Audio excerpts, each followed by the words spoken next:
سوال سارے گلستہ کی زندگی کا ہے، سوال سارے گلستہ کی زندگی کا ہے، نہیں سوال فقط میرے آشیانے کا۔ صدر عالی وقار 6 اگست 1945، ساری دنیا جنگ کی لپیٹ میں، جاپان کے شہر ہیروشیما کی تباہی کا منظر، 9 اگست ناگاساکی پر قیامت صغریٰ، کروڑوں لوگوں کی ہلاکتیں، کٹے پھٹے جسم، جلی ہوئی لاشیں، خون اگلتے بچے، ناقابل دید مناظر۔ اتنے میں اہل دل خون کے آنسو روئے، ہم نے عالم کے لیے فکر مند ہوئے اور یہ کہہ اٹھے کہ زندگی تیغ سے تسخیر کہاں ہوتی ہے۔ جی ہاں علی وقار، زندگی تیغ سے تسخیر کہاں ہوتی ہے۔ میں اس قرارداد کی بھرپور موافقت کرتا ہوں۔ صدر علی وقار، زندگی کو تسخیر کرنے کے لیے ہمیں امن کی ضرورت ہے، کیونکہ تیغ سے زندگی برباد تو ہو سکتی ہے مگر تسخیر نہیں ہو سکتی۔ لیکن پھر بھی میرے مخالفین کا اگر یہی دعویٰ ہے کہ زندگی تیغ سے تسخیر ہوتی ہے تو میں ان سے پوچھنا چاہتا ہوں کہ اسرائیلی ٹینکوں کو پتھر مارتے فلسطینی بچوں کی زندگی تسخیر ہو گئی؟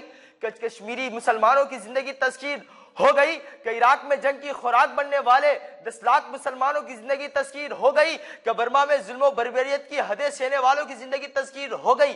کہ افغانستان میں ڈیزرٹ کٹر بموں کا نشانہ بننے والے ننھے پھولوں کی زندگی تسخیر ہو گئی؟ کہ جامعہ حفصہ اور لال مسجد میں اپنے ہی مسلمان بھائی کا ہاتھوں اس دنیا سے رخصت ہونے والی بچوں کی زندگی تسخیر ہو گئی؟ نہیں جناب صدر، ہرگز نہیں۔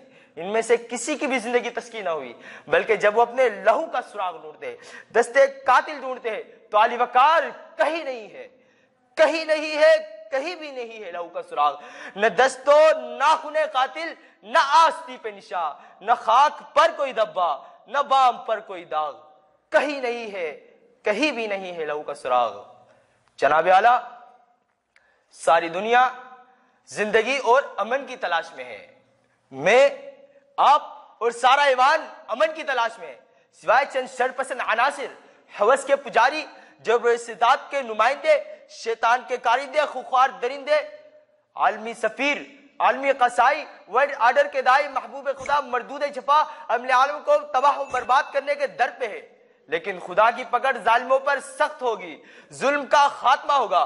مجھے امید ہے ایک نئی صبح کا آغاز ہوگا، میری ملت، میرے وطن پر وہ فصل گل آئے گی جسے اندیشہ زوال نہ ہوگا۔ خدا کرے کہ میری عرض پاک پر اترے وہ فصل گل جسے اندیشہ زوال نہ ہو۔ یہاں وہ پھول کھلے جو کھلا رہے صدیوں، یہاں خزاں کو بھی گزرنے کی مجال نہ ہو۔ خدا کرے کہ میرے ہر ایک ہم وطن کے لیے حیات جرم نہ ہو، زندگی وبال نہ ہو، حیات جرم نہ ہو، زندگی وبال نہ ہو۔